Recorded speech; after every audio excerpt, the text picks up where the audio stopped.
नमस्कार दोस्तों, यूपीपीसीएस कर्तव्य पथ के चैनल पर आपका स्वागत है। मेरा नाम है देवानंद पेंगोरिया और आज की वीडियो में आप सभी लोगों के लिए इम्पॉर्टेंट मैसेज है जो यूपीपीसीएस, यूपी आरओ और जो 17th बीपीएससी का एग्ज़ाम दे रहे हैं। तो मैसेज ये है कि हम जिस एग्ज़ाम की तैयारी कर रहे हैं उस एग्ज़ाम को हम सभी थोड़ा थोड़ा जानते हैं, कोई अच्छे से पूरा नहीं जानता। तो किसी के पास कोई स्ट्रेंथ है, किसी के पास कोई वीकनेस है। तो आज हम इस वीडियो के माध्यम से क्या करेंगे कि जिसकी जो स्ट्रेंथ है उसकी स्ट्रेंथ से एक दूसरे सीखेंगे और जिसकी जो वीकनेस है उस वीकनेस को दूर करने की कोशिश करेंगे। इसका मतलब ये है, यहाँ पे मैंने देखो लिखा है कलेक्टिव फाइट करेंगे इस एग्ज़ाम के लिए और 1 के कॉन्सेप्ट पे बिलीव रखेंगे। और दूसरा कॉन्सेप्ट जिसमें मैं बहुत ज़्यादा बिलीव रखता हूँ, शेयरिंग इज़ केयरिंग। ठीक है, तो देखिए मैसेज क्या है, आपको पता लग गया कि इस एग्ज़ाम के लिए हम कलेक्टिव फाइट करेंगे। तो अगर आप इस वीडियो को अंत तक देखेंगे, पूरा देखेंगे, तभी आपको इसका पूरा कॉन्सेप्ट समझ में आएगा। और अगर वीडियो का रेस्पॉन्स अच्छा आएगा तो फिर आगे के लिए भी हम इस चीज़ को कंटिन्यू रखेंगे। ठीक है, तो देखिए मैसेज क्या है। सबसे पहले आप लोगों को ये पता लग गया होगा कि ऑलमोस्ट तय हो चुका है कि 2 शिफ्ट में पेपर होने वाला है। अगर होता है तो अच्छी बात है, नहीं होता है तो और अच्छी बात है। ये आयोग डिसाइड करेगा कि कितनी शिफ्ट में पेपर होगा। तो ये र्यूमर्स चल रहे हैं कि 2 शिफ्ट में पेपर होने वाला है, तो हम ये मान के चलते हैं कि 2 शिफ्ट में पेपर होगा। ठीक है, अब दूसरा, अब देखिए 2 शिफ्ट में पेपर होगा तो करंट अफेयर का वेटेज तो और ज़्यादा बढ़ गया, क्योंकि 2 पेपर बनेंगे तो आपको पता है कि हमारे एग्जाम में 30 से 35 करंट अफेयर तो आते ही आते हैं। तो मैं मान के चल रहा हूँ कि 35 करंट अफेयर आएंगे, तो हम ये मानते हैं कि 70 करंट अफेयर आएंगे अगर 2 शिफ्ट में पेपर होता है। ठीक है, अब इन 70 करंट अफेयर के लिए देखो हमें कलेक्टिव फाइट करनी है। कलेक्टिव फाइट कैसे, जो भी मैं आपको समझाऊंगा कि आपको कलेक्टिव फाइट कैसे करनी है। हम सबको मिल के लड़ाई करनी है। मिल के लड़ाई मतलब हम जिस एग्जाम की तैयारी कर रहे हैं उस एग्जाम में कुछ लो हैंगिंग फ्रूट्स आते हैं, मतलब कुछ ईजी क्वेश्चन आते हैं, कुछ टफ क्वेश्चन आते हैं। कुछ क्वेश्चन किसी स्टूडेंट को आ रहे होते हैं, कुछ क्वेश्चन किसी स्टूडेंट को आ रहे होते हैं। तो अब हम क्या करेंगे, इस वीडियो के माध्यम से कुछ ऐसी स्ट्रेटजी डिवाइस करेंगे जिससे कि जो इजी क्वेश्चंस हैं या मॉडरेट क्वेश्चंस हैं वो सारे स्टूडेंट को आ जाएं। ठीक है, तो 1 और 11 के कॉन्सेप्ट पे बिलीव रखेंगे और उससे ये काम करेंगे। ठीक है, अब देखिए यहाँ पे आप लोगों का एक इंपॉर्टेंट रोल है, आप लोगों को एक्टिव पार्टिसिपेशन दिखाना है अपना। ठीक है, मतलब देखिए टाइटल भी मैंने यही बनाया कि आप सभी को सबसे पहले क्या करना है। देखिए आप सभी को सबसे पहले क्या करना है कि यूपीपीसीएस के जो PYQ हैं 3-4 साल के, आप लोगों को एक बार अच्छे से देख लेने हैं। ठीक है, जैसे 21, 22, 23 के आपको PYQ देख लेने हैं। उसके अलावा जो आरओ का जो पेपर कैंसिल हुआ था उसको देख लेना है। और जो रीसेंट यूपीपीसीएस ने जो भी एग्ज़ाम कराए हैं, अगर आपके पास अवेलेबल है तो ठीक है, नहीं अवेलेबल है तो कोई बात नहीं है। इन तीनों चीज़ों को आप जब कर लोगे तो आप देखोगे कि किस टाइप के करंट अफेयर एग्जाम में पूछे जा रहे हैं। ठीक है, इसके अलावा आपने पूरे साल करंट अफेयर की पढ़ाई की है। मान लो आपने घटनासार की सीरीज़ देखी हुई है जो मैंने बनाई है, उसमें क्या है, मैंने 17 पार्ट बनाए हैं, 2 यूपी के स्पेशल पार्ट बनाए हैं। तो 17 + 2 अगर इसको कंबाइंड करोगे तो ज़्यादा से ज़्यादा 8 या 9 घंटे होंगे। अगर आपने यहाँ से भी अगर करंट अफेयर किया हुआ है तो आपको ये पता लग गया होगा, क्योंकि मैंने वीडियो में ये भी बताया हुआ है कि क्या क्या इंपॉर्टेंट है, क्या क्या इंपॉर्टेंट नहीं है। ठीक है, बाकी इसके अलावा आपने कहीं भी किसी भी सोर्स से किया हो वो डजेंट मैटर, बट आपको क्या करना है कि आपने जितने भी सोर्स से करंट अफेयर किया है और यूपीएससी के पैटर्न को एनालाइज कर लिया है। जैसा मैंने अभी आपको बताया कि आपने प्रीवियस ईयर लगाए हों, आरओ का पेपर जो कैंसिल पेपर अभी देखा हो, और जो रिसेंट पेपर जो भी हुए हैं, इनमें से अगर आपने कुछ भी किया हो तो आपने देखा होगा कि यूपीपीसीएस किस टाइप के करंट अफेयर पूछता है। उसके बेसिस पे आप लोगों को क्या करना है, 20 से 25 करंट अफेयर खुद से निकालने हैं। क्या करने हैं, 20 से 25 करंट अफेयर एक ब्लैंक पेज पे लिखने हैं। ठीक है, अब ये 20 से 25 करंट अफेयर की एक लिस्ट बनानी है विद आंसर्स। आपने क्वेश्चन लिखा, आंसर लिखा, बनाया।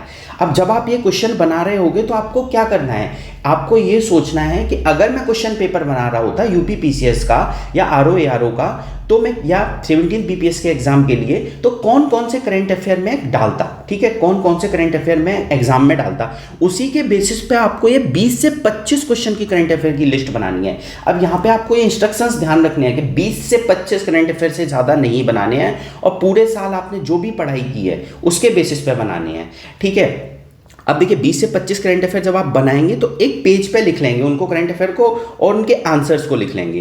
क्लियर। अब आपको ऐसी राइटिंग में लिखना है कि वो रीडेबल राइटिंग हो, मतलब उसे हम पढ़ सकें। ठीक है। और दूसरा क्या है, आपको एक हिंदी लैंग्वेज में भी लिख सकते हैं, आप इंग्लिश लैंग्वेज में भी लिख सकते हैं, आप चाहे किसी भी लैंग्वेज में लिख सकते हैं। तो आपको 20 से 25 से ज़्यादा क्वेश्चन भी बनाने हैं, ये याद रखना है, और 20 से कम नहीं, 25 से ज़्यादा नहीं। ठीक है। यहाँ पे आपको क्या ध्यान रखना है, ये जो 25 क्वेश्चन होंगे ये इंक्लूसिव होने चाहिए, ये मैंडेटरी क्राइटेरिया, इंक्लूसिव होने चाहिए, किसी एक चीज़ से ड्राइव नहीं होने चाहिए कि केवल स्पोर्ट्स के 25 क्वेश्चन बना दिए, नहीं, इंक्लूसिव क्वेश्चन होने चाहिए। और आप लोगों को क्या माइंड में रखना है कि मतलब अगर मैं एग्जामिनर होता और मुझे पेपर बनाने का टास्क दिया जाता तो मैं कौन कौन से 25 क्वेश्चन एग्जाम में डालता करंट अफेयर के। तो सारी लिस्ट आपको कवर करनी है, स्पोर्ट्स हो, बुक्स हो, सबमिट हो, डेज हो, टारगेट्स हो, नेशनल इंटरनेशनल इवेंट हो, रैंकिंग हो, इंपॉर्टेंट इवेंट्स हो, और भी कोई चीज़ जो करंट अफेयर में आई हुई है, आपने पढ़ी हुई है, किसी भी सोर्स से पढ़ी है, चाहे मैंने बताया हो आपको या आपने कहीं भी किसी भी सोर्स से पढ़ा हो, उनमें से आपको 25 करंट अफेयर फाइंड आउट करने हैं। ठीक है। और ये इंक्लूसिव होने चाहिए, इसलिए मैंने यहाँ पे 4 स्टार लगाए हैं कि इंक्लूसिव लिस्ट होनी चाहिए, और 20 से कम नहीं, 25 से ज़्यादा नहीं, किसी भी लैंग्वेज में आप लिख सकते हो, और राइटिंग आपकी लेजिबल होनी चाहिए, मतलब उसे पढ़ा जा सके। ठीक है। इस राइटिंग में आपको लिखना है। अब देखिए आज ये वीडियो आप तक डिलीवर हो रही है तो आपको ये 3-4 दिन के अंदर कर देना है। 3-4 दिन के अंदर 25 क्वेश्चंस बनाने हैं विद आंसर। ठीक है। और एक पीडीएफ फाइल, मतलब एक पेज पे लिखने हैं 25 क्वेश्चन, टेक्स्ट करके नहीं लिखने हैं कि आपने टेक्स्ट कर दिया कि ये 25 क्वेश्चन, नहीं, आपको एक पेज पे लिखने हैं 25 क्वेश्चन विद आंसर। और ये आज अगर 24 तारीख है तो 24 से 27 तारीख तक के लिए आपके पास टाइम है कि आप 25 क्वेश्चन का एक लिस्ट बना लीजिए। ठीक है, विद आंसर। 27 तारीख के बाद इसको एंटरटेन नहीं किया जाएगा, आपको 27 तारीख का एक लिस्ट बना लेनी है, और आपको ये सोचना है कि कौन कौन से क्वेश्चंस एग्जाम में आएंगे, उसी के बेसिस पे बनानी है। ठीक है। अब देखिए आपको एक पेज पे लिख लेना है, ये मैं बता चुका हूं, और ये भी मैं बता चुका हूं कि एग्जाम पेपर में अगर आप एग्जामिनर होते तो क्या पूछते। तो इससे क्या होगा कि आप एग्जामिनर के माइंड सेट तक किसी हद तक पहुंच जाएंगे। क्लियर। अब आपको वो लिस्ट आपने बना ली, तो आपको क्या करना है, आप सभी को जिसने ये लिस्ट बनाई है वो टेलीग्राम पे यूपीपीसीएस एवरग्रीन टेलीग्राम चैनल है, एक कर्तव्य पथ कम्युनिटी का ही यूपीपीसीएस एवरग्रीन टेलीग्राम चैनल है, इसको आपको ज्वाइन करना है। ठीक है। यहाँ पे मैं आपको पर्सनल आईडी अपनी ड्रॉप कर दूंगा, देवपेंग, DEVPAING, इस पे आपको वो पेज सेंड करना है। क्या करना है, 24 से 27 तारीख के बीच में ही सेंड करना है, इसके बाद इसको एंटरटेन नहीं किया जाएगा। आपको क्या करना है, 24 से 27 तारीख तक वो पेज जो भी आपने बनाया है 25 करंट अफेयर का, 20 से कम नहीं, 25 से ज़्यादा नहीं, 25 से ज़्यादा नहीं, ये याद रखना, नंबरिंग कर देना जिससे पता लग जाएगा कि 25 से ज़्यादा नहीं है। ठीक है। 25 से ज़्यादा होंगे उसको इंक्लूड नहीं किया जाएगा, याद रखना। ठीक है। तो देव पेंग ID, वहाँ पर मैं अपनी पर्सनल ID डाल दूंगा, वहाँ पर आपको वो पेज सेंड करना है। अब आप सोच रहे होंगे कि उस पेज को सेंड करने का क्या फ़ायदा है, तो भी मैं आपको बताता हूँ। ठीक है। एक चीज़ यहाँ पे ध्यान रखनी है, देखिए ये डिस्क्लेमर है, ये याद रखना कि इसे कोई भी ग्रुप में सेंड नहीं करेगा। देखिए ग्रुप में बहुत सारे ऐसे स्टूडेंट हैं, जब बहुत सारे मैसेज आते हैं तो वो डिस्टर्ब हो जाते हैं। ठीक है। तो उन्हें लगता है कि ये ठीक नहीं चल रहा है, तो आप लोगों को क्या करना है, ग्रुप में कोई भी पेज सेंड नहीं करना है, इस पर्सनल ID पे सेंड करना है जो मैं आपको वहाँ पे यूपीपीसीएस एवरग्रीन चैनल पे मैं ड्रॉप कर दूंगा, DEVPAING, उस पर आपको सेंड करना है वो पेज। ठीक है। ग्रुप में कोई नहीं सेंड करेगा। ऐसे ही मेंटरशिप प्रोग्राम में भी आप लोगों ने यही गलती की थी कि आप लोगों ने ग्रुप में मैसेज करना शुरू कर दिए थे। मैंने कहा था मुझे पर्सनल ID पे आप लोग मैसेज करेंगे, सेम यहाँ पे पर्सनल ID पे करना है, ये याद रखना। और इस वीडियो को जब आप पूरा देखोगे तभी आपको इसका बेनिफिट मिलेगा। ठीक है। अब देखिए इसका बेनिफिट क्या है। सबसे पहले मैंने आपको बताया कि हम कलेक्टिव फाइट करेंगे। आप लोगों ने मान लो 100 लोगों ने ऐसे पेज भेजे, या 200 लोगों ने ऐसे पेज भेजे, या 1000 लोगों ने ऐसे पेज भेजे, तो मैं क्या करूँगा कि उन 1000 लोगों, आप लोगों में से जो 1000 लोग हैं उनके कॉमन क्वेश्चंस निकाल लूँगा। ठीक है, कि ये कॉमन क्वेश्चंस एग्जाम में आ सकते हैं। फिर मैं कॉमन क्वेश्चंस निकाल के क्या करूँगा, उसकी एक लिस्ट बना लूँगा, और आप लोगों तक या तो वीडियो के माध्यम से या ऑडियो के माध्यम से या टेक्स्ट एक PDF बना के आप लोगों तक सेंड कर दूंगा। ठीक है। और केवल उन्हीं लोगों को सेंड करूंगा जिन्होंने मुझे ये पेज बना के भेजा है 20 से 25 क्वेश्चन का 24 से 27 तारीख के बीच में, ये याद रखना। 24 से 27 तारीख के बाद कोई भेजेगा उसको वो पीडीएफ कलेक्टिव क्वेश्चंस की नहीं सेंड की जाएगी, केवल उन्हीं को वो पीडीएफ सेंड की जाएगी जो 24 से 27 तारीख, देखिए मैंने ऊपर बताया इसी बीच में आपको वो पेज सेंड करना है। जब आप एक क्वेश्चन का पेज सेंड कर दोगे तो मैंने क्या किया कि मैंने उन मान लो 100 लोगों ने भेजा, ठीक है, मैं 100 लोगों के 25-25 क्वेश्चन सबके रीड करूंगा और जो कॉमन क्वेश्चंस होंगे, कॉमन क्वेश्चंस को मैं क्या करूंगा एक पीडीएफ पे लिख लूंगा और आप लोगों तक या तो ऑडियो के माध्यम से या वीडियो के माध्यम से या वो पीडीएफ इंडिविजुअली या कोई एक टेलीग्राम ग्रुप बना के उस पर डाल दूंगा और केवल उन्हीं लोगों को उस टेलीग्राम ग्रुप में ऐड करूंगा जिन्होंने मुझे ये 25 क्वेश्चन की लिस्ट भेजी है, और किसी को ये पीडीएफ नहीं मिलेगी। इसलिए आप लोगों का एक्टिव पार्टिसिपेशन बहुत जरूरी है। आप लोग अगर पार्टिसिपेट करेंगे तो हम इस एग्जाम के लिए कलेक्टिव फाइट करेंगे और जिस एग्जाम को हम थोड़ा थोड़ा जानते हैं सब मिलके पूरा जान जाएंगे और हम अपना 1 साल बचा लेंगे। देखिए यहाँ पे मैंने लिखा भी, हम अपना पूरा 1 साल बचा सकते हैं। कैसे? जब हमें पता है कि इस टाइप के करंट अफेयर आने हैं और हमने 100 लोगों का दिमाग एक साथ यूज कर लिया और यूज करने के बाद कुछ क्वेश्चंस को हाईलाइट कर लिया, ये तो पूछे ही जाने हैं, ठीक है। तो आप लोगों का एक्टिव पार्टिसिपेशन होगा तभी आपको पीडीएफ मिलेगी, यह याद रखना, ये मैंडेटरी पॉइंट है। मैं फिर कह रहा हूं, आप ग्रुप ज्वाइन करके मुझे इंडिविजुअली सेंड करेंगे और जो सेंड करेगा उसी को ये पीडीएफ मिलेगी, ठीक है। अब देखिए इसके क्या क्या बेनिफिट हैं। बेनिफिट एक तो मैंने बता दिया कि मैं कॉमन क्वेश्चन फाइंड आउट कर लूंगा और केवल उन्हीं लोगों को ये पीडीएफ दूंगा जिन्होंने इसमें पार्टिसिपेट किया है और 25 क्वेश्चन की मुझे इंडिविजुअली लिस्ट भेजी है। जो ग्रुप में भेजेगा उसको मैं एंटरटेन नहीं करूंगा, ना मैं उसको कोई लिस्ट सेंड करूंगा। इसलिए ध्यान रखना, ग्रुप में कोई भी सेंड नहीं करेगा, ठीक है। जैसे और भी बच्चे डिस्टर्ब हो जाते हैं तो हमें किसी को डिस्टर्ब नहीं करना है, अपनी पढ़ाई को आगे बढ़ाते हुए और बिना किसी को नुकसान किए हुए करना है, ठीक है ना। अब देखिए जब हम ये लिस्ट बना लेंगे कॉमन क्वेश्चंस की जो आप लोगों ने सेंड किया उसमें क्या होगा, मैक्सिमम हिट रेशियो होगा, क्योंकि मल्टीपल माइंड एक साथ वर्क कर रहे हैं, इतने सारे दिमाग एक साथ काम कर रहे हैं और एग्जामिनर की तरह सोच रहे हैं, तो क्या होगा कि मैक्सिमम हिट रेशियो होगा, एग्जाम में उससे क्वेश्चंस आएंगे ही आएंगे, ठीक है। तो पहला बेनिफिट। दूसरा क्वेश्चन, कॉमन क्वेश्चंस आ जाएंगे और केवल उन्हीं लोगों को बेनिफिट होगा जो एक्टिव पार्टिसिपेट करेंगे। पैसिव रेसिपिएंट के लिए यहाँ जगह नहीं है, जो एक्टिव हैं उन्हीं को बेनिफिट होगा, याद रखना।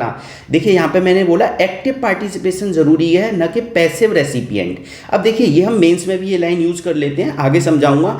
अब देखिए कोई भी स्कीम है, स्कीम में आप अगर अपना फीडबैक ही नहीं दोगे तो काम कैसे चलेगा, स्कीम में इंप्रूवमेंट के चांस ही नहीं रहेंगे, तो फीडबैक कैसे दे सकते हो, एक्टिव पार्टिसिपेशन हो, ठीक है। आप बस केवल बेनिफिट लेते रहोगे, आप अपना कोई इनपुट नहीं दोगे तो कैसे आपको बेनिफिट मिल जाएगा, क्योंकि स्कीम में भी कोई इंप्रूवमेंट नहीं होगा तो आपको जो बेनिफिट है वो भी स्टैग्नेंट हो जाएगा।